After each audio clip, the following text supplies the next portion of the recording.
Chào mừng các bạn đã quay trở lại với kênh Thế giới hôm nay. Có thể nói rằng, tuy thời thế từng lúc khác nhau, song Ricky thời nào cũng có. Nếu như giới idol chia làm idol Gen 1, Gen 2, Gen 3 thì tùy theo khoảng thời gian debut, thì giới con nhà giàu Việt thực tế cũng phân theo lứa như vậy. Tiếp nối lứa Ricky đàn anh đàn chị, thời gian gần đây đã xuất hiện một loạt gương mặt Ricky trẻ manh nhưng lại chiếm top đầu trên bảng xếp hạng độ phủ sóng mạng xã hội. Trẻ thì trẻ thật, nhưng về độ giàu có hay chịu chi, thậm chí là trời kháng ông, thì mấy cậu ấm cô chiêu này không thua ai đâu nhé. Nói đến đây, trong đầu bạn đang nghĩ đến Ricky nào? Hãy comment bên dưới xem có nằm trong video hôm nay không nhé.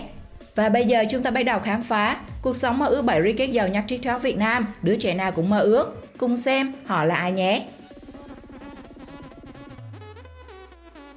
7. Chao.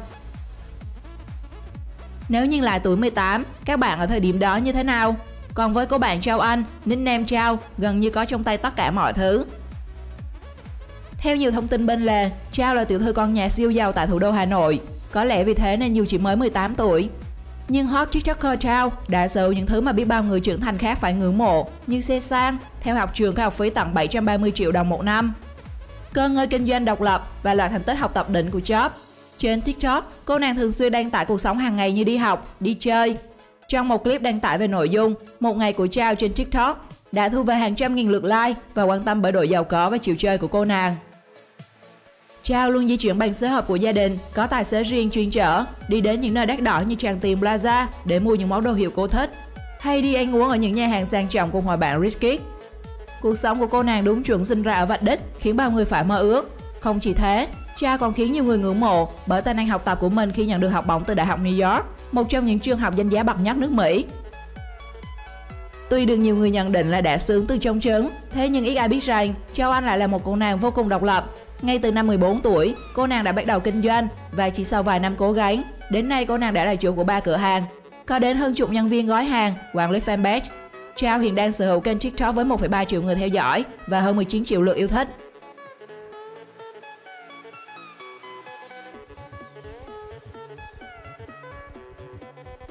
Sáu. Nguyễn Thị Phương Thanh. Cách đây một vài năm, Phương Thanh từng gây bão cộng đồng mạng với clip hát cover ngọt ngào. Khi trở thành sinh viên đại học, cô nữ sinh vẫn tiếp tục đón tim nhiều chàng trai vì nhan sắc cuốn hút và cuộc sống sang chảnh khó ai bì. Hiện nay, Phương Thanh đang là sinh viên khoa kinh tế đối ngoại, trường Đại học Ngoại thương Thành phố Hồ Chí Minh. Từ những hình ảnh được cô nàng đăng tải trên TikTok hay Facebook, có thể thấy rõ điều kiện kinh tế gia đình của Phương Thanh không phải dạng vừa. Có thể không hoa khi nói cho dù là không cần cố gắng, nhưng cô nàng cũng đã ở điểm đích rồi. Về quê nghỉ tránh dịch, nhưng cô nàng lại đi máy bay hàng thương gia. Có người đưa đón bằng xế xịn, nhưng những khung cảnh cô nàng lướt qua trong các đoạn clip không thiếu các thương hiệu như thời trang LV, Gucci. Rich Kid 2K1 còn thường xuyên check in những địa điểm sang trọng, khiến bao người phải trầm trồ. Thông thường, tiền tiêu vặt của các bạn là bao nhiêu? Chắc chắn khi xem xong đoạn clip này, nhiều bạn sẽ cảm thấy tủi thân khi Phương Thanh ra ban nào một ít tiền vào tài khoản để tiêu vặt. Nhưng một ít của cô nàng là một cục tiền khá dày cộm, tương đương với cả gia tài của học sinh bình thường đấy chứ. Các bạn có thấy thế không? Làng quan họ quê tôi, tháng riêng mùa hát hội, những đêm trăng hát gọi con sâu cười. 5. Gia Kỳ. Gia Kỳ là một trong những Ricky mới nổi trong thời gian gần đây, nhưng lại được mệnh danh là 10x chịu chơi nhất trên mạng xã hội. Cậu bạn 18 tuổi đi xe Maybach 11 tỷ, dùng thẻ đen và hiện đang là học sinh lớp 11 tại trường quốc tế Nam Sài Gòn, một trong những trường quốc tế có mức học phí đắt đỏ nhất Thành phố Hồ Chí Minh, khoảng 500 đến 700 triệu một năm. Chưa hết, Gia Kỳ hiện đang sống trong một căn biệt thự đắt đỏ bậc nhất Sài Gòn. Căn biệt thự này tọa lạc ở khu nhà giàu Phú Mỹ Hưng, quận 7, trên một con đường rất rộng rãi, yên tĩnh. Được biết, hiện tại giá trị của căn biệt thự là khoảng 7,5 triệu đô la, khoảng 180 tỷ. Còn về truyền thuyết đua idol oanh liệt của cậu được biết đến vào cuối năm 2019, Gia Kỳ đã chi 100 triệu để đặt vé máy bay hàng thương gia, chỉ để được ngồi cạnh Ngọc Trinh, thần tượng của cậu bạn sang tận Dubai.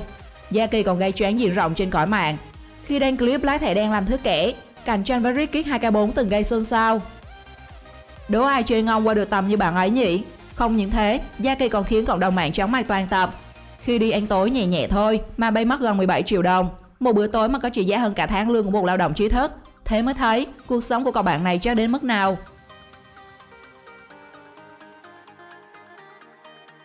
4. Vũ Kiều Anh.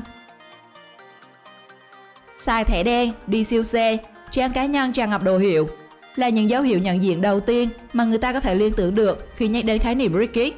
Và Vũ Kiều Anh hay còn gọi là Kiwi, một cô nàng sở hữu ngoại hình khá dễ thương đến từ Hải Phòng, là người hội tụ đủ các đặc điểm nhận biết đó. Gọi Kiều Anh là Rick Kidd không sai, nhưng chưa hoàn toàn chính xác. Bởi lẽ ở cô nàng này còn có nhiều thứ để thả lai hơn cả sự sang chảnh, giàu có hay những tấm hình toát ra mùi vật chất trong truyền thuyết kia.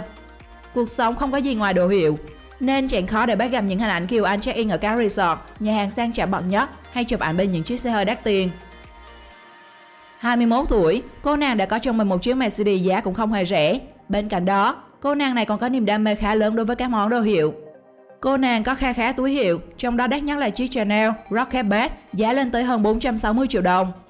Với cuộc sống toàn màu hồng và nhung lụa, nên hầu hết các clip mà cô đăng tải trên TikTok đều nhận được sự quan tâm của cộng đồng mạng. Trong đó chỉ clip khoe đi siêu xe, đi học xài thẻ đen ngân hàng mà thu về hơn 100.000 theo dõi.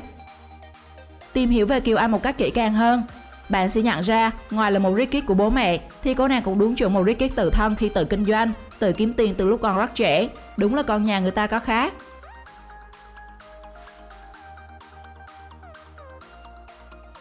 Ba, Phạm Thúy Hằng.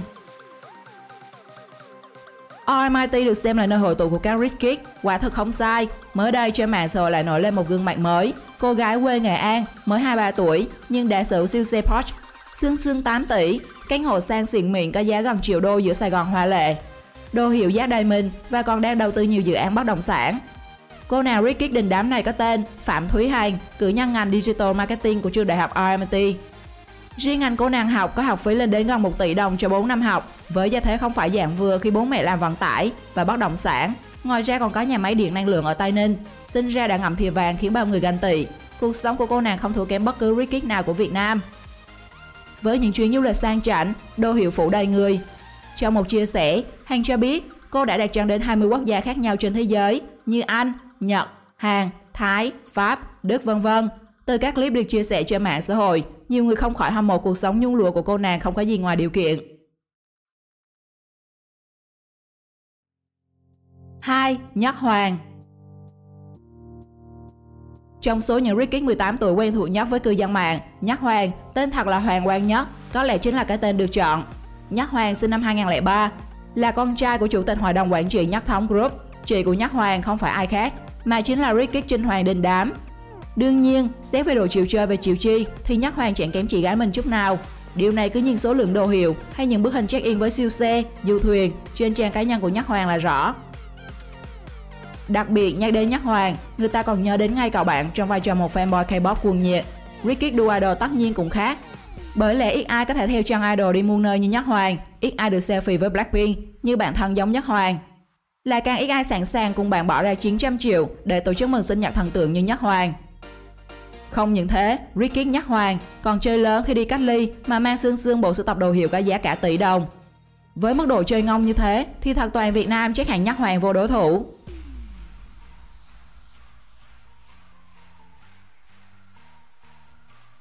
1. Đào Mai Anh.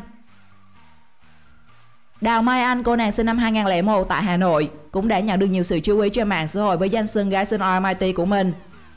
Ngoài vẻ ngoài xinh xắn như nàng thơ, Mai Anh còn gây sốt khi làm clip khoe loạt đồ hiệu gồm nước hoa Gucci, son Tom Ford, vòng tay Louis Vuitton, khiến dân tình chỉ biết há hốc mồm trầm trồ trước những món đồ sang chảnh này.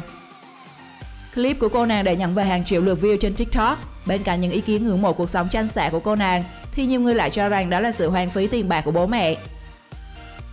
Thiết nghĩ nhà người ta có điều kiện thì người ta xài đồ hiệu, không hiểu sao nhiều người lại thích sân si như thế không biết.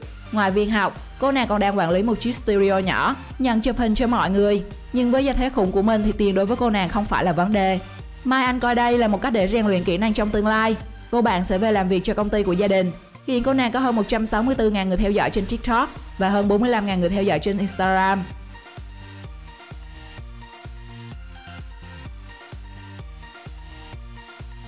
Video đến đây là kết thúc. Cuộc sống của Rick Kidd nào làm bạn ngưỡng mộ nhất thì hãy comment bên dưới cho em biết nhé. Xin chào và hẹn gặp lại các bạn những video sau.